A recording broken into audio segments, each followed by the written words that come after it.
अच्छा दोस्तों, जैसा कि आपको पता है कि नया साल आ गया है और सभी लोग जो है अपने न्यू रेजोल्यूशन के बारे में सोच रहे होंगे। आज मैं आपसे एक और कहानी शेयर करती हूँ। ये कहानी आपको बहुत मदद करेगी अपना न्यू रेजोल्यूशन सोचने के बारे में भी और साथ ही उसे एंड तक फॉलो करने में भी। तो आज की कहानी है एक ऐसे व्यक्ति की जो अपनी शराब की लत से परेशान होकर एक पास के ही नामी गिरामी संत के पास जा पहुंचता है और उनसे विनम्र स्वर में कहता है कि गुरुदेव, मैं इस शराब की लत से बहुत परेशान हो चुका हूँ। मेरा घर बार सब कुछ बर्बाद हो रहा है। मैं शराब के नशे में अपनी बीवी बच्चों को पीटने तक लगता हूँ, मारने पीटने तक लगता हूँ। मैं इस शराब के नशे में इतना चूर हो गया हूँ कि मैंने अपनी बीवी के सारे जेवर तक बेच डाले। अब मेरे घर में खाने तक के लाले पड़ गए हैं, किंतु मैं क्या करूं? अब मैं इस शराब के बगैर रह ही नहीं पाता हूँ। कृपया आप मुझे कोई ऐसा उपाय बताइए जिससे मैं इस शराब की लत से छुटकारा पा सकूं हमेशा के लिए।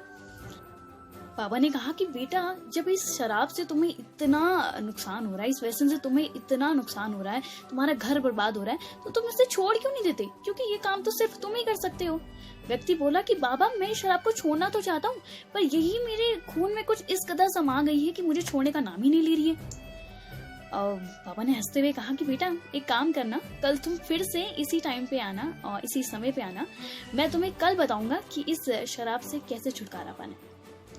और उसके दूसरे ही दिन वो व्यक्ति जो है महात्मा के पास जा पहुंचा। महात्मा ने जैसे ही उसे देखा, वो झट से खड़े हुए और पास में ही खड़े खंबे को जाकर कसकर उन्होंने पकड़ लिया।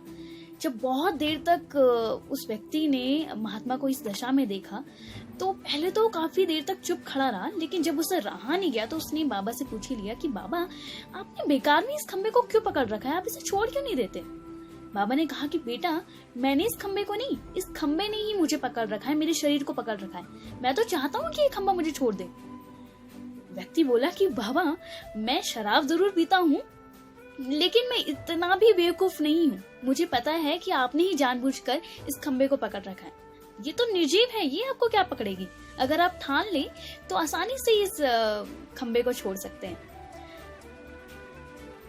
महात्मा जी मुस्कुराते हुए उस खंबे को छोड़ते हुए बोले कि हे नादान मनुष्य, यही तो मैं तुम्हें समझाना चाहता हूँ कि जिस तरह खंबे ने मुझे नहीं, मैंने ही खंबे को पकड़ रखा है, ठीक उसी तरह शराब ने तुम्हें नहीं, तुमने ही शराब को पकड़ रखा है। अगर तुम एक बार दृढ़ निश्चय कर लो, ठान लो कि मुझे इस व्यसन का अभी त्याग करना है, तो तुम्हारी शराब जो है अभी छूट जाएगी। तुम हमेशा के लिए इससे छुटकारा पा सकते हो। उन अमृत वचनों का उस व्यक्ति पर इतना गहरा प्रभाव पड़ा कि उसने कभी शराब न पीने की ठान ली और उसके बाद वो हंसी खुशी अपने परिवार के साथ रहने लगा। दोस्तों, इस दुनिया की सारी प्रॉब्लम्स का सॉल्यूशन किसी और के पास नहीं, सिर्फ हमारे पास है। हमारी इच्छा शक्ति में है, हमारी डिटर्मिनेशन में है, हमारी यकीन में है। इस दुनिया का ऐसा कौन सा काम है दोस्तों जो इंसान नहीं कर सकता? फिर ये शराब की लत छोड़ना, कोई नशे की लत छोड़ना तो हमारे लिए कुछ भी नहीं। अगर आप ये कहते हैं कि आप नहीं कर सकते, तो आप अपने आप को कमजोर साबित कर रहे हैं। और हाँ, डोंट डू ड्रग्स, इवन एक बार भी ट्राई ना करें। दोस्तों, नशा हमारी जिंदगी को खोखला कर देता है, इसलिए अपनी जिंदगी में नशे को नहीं, शामिल कीजिए खुशियों को। रेडियो खुशी 90.4 एफएम से मैं हूँ रीता आपके साथ। गुनगुनाते रहो। और हाँ, happy new year. Bye bye, take care.